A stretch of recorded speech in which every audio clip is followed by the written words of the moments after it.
సాంప్రదాయ రుచుల చిరునామా Sri Manikanta sweets and bakery, Paidi Bhimavaram, Tagarapu Valasa, Visakhapatnam. నాటి చరిత్రకు నిలువెత్తు నిదర్శనమని చాటి చెబుతున్న భీమ్లీలోని డచ్ సమాధులు ప్రస్తుతం తాళాల వెనక బందీలయ్యాయి. సందర్శకులకు స్వాగతం పలకాల్సిన గేట్లు ఇప్పుడేమో ఎవరికి ప్రవేశం లేదు అన్నట్లుగా మూసుకుపోయాయి. ఇంతకీ వీటిని సందర్శకులకు దూరం చేయడం వెనుక కారణాలేంటి? ఇది పర్యాటక శాఖ నిర్లక్ష్యమా, చరిత్రకు చెదలు పట్టించడమా? Watch the story.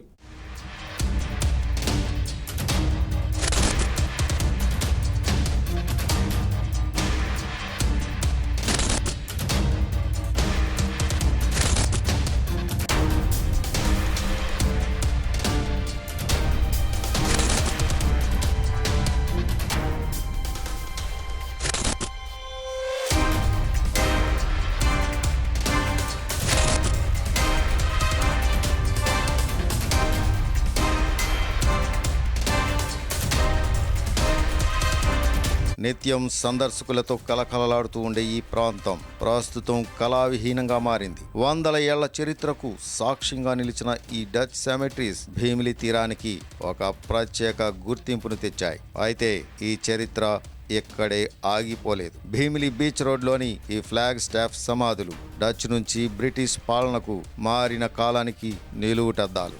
ఇక్కడ కనిపించే ప్రతి నిర్మాణం మారిన కాలాన్ని గుర్తుకు తెస్తుంది. ప్రస్తుతం ఇక్కడ అందరికీ కనబడేది ఒక్కటే, అదే గేటుకు వేసిన తాళం. ఎంతో దూరం నుండి ఇక్కడికి వచ్చాం, కానీ మూసిన గేట్లను చూస్తూ వెళ్ళిపోతున్నాం అంటూ నిరాశ వ్యక్తం చేస్తున్నారు కొందరు. చరిత్రను చాటి చెప్పాల్సిన పర్యాటక శాఖ బాధ్యత మరిచిందా అంటూ గొంతెత్తి ప్రశ్నిస్తున్నారు మరికొందరు.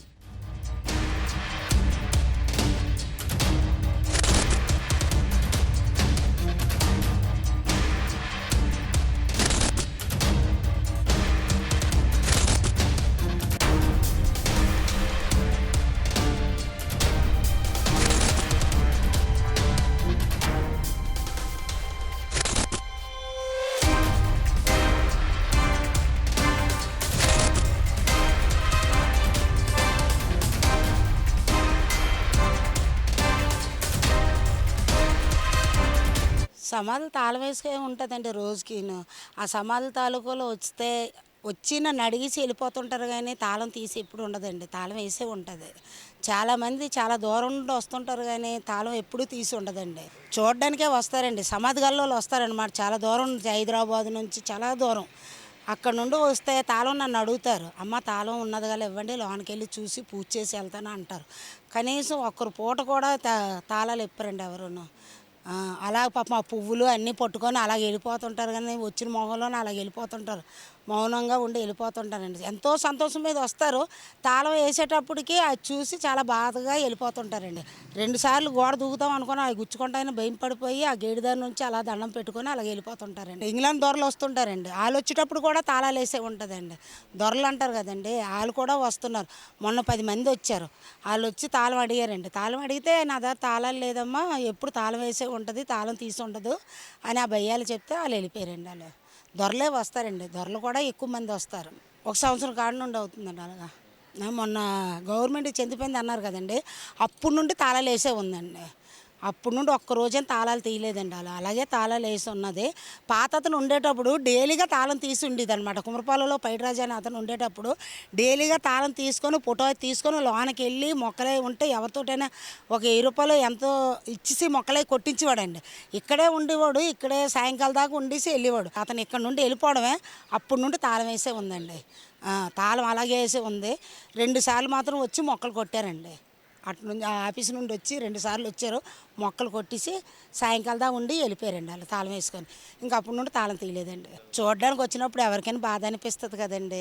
వచ్చి అంత దూరం నుండి వచ్చిన వాళ్ళు వచ్చేటప్పుడు వాళ్ళ తాలూకోలు చూద్దాం అనేటప్పుడు తాళం వేసి ఉంటే వాళ్ళు అంత బాధపడి వెళ్తున్నారు కదండి. రోజుకి 2-3 వస్తారండి, లేకపోతే ఒక 5 వస్తారండి.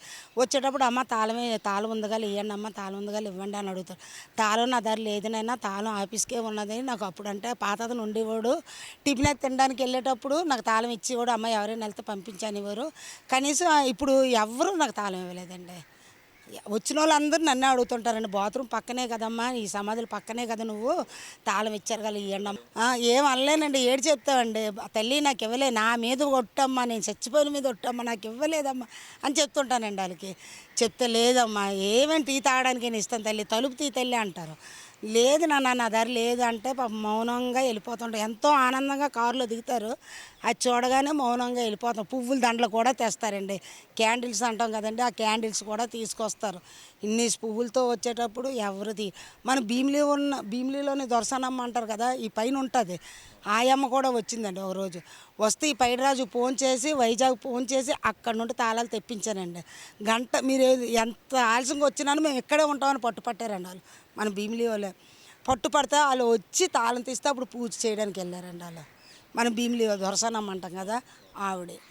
అలాగేనండి వచ్చేవాళ్ళు చెప్పలేకపోతున్నాము, నోరు పీకిపోతుంది, వాళ్ళ బాధ మేము చూడలేకపోతున్నామండి.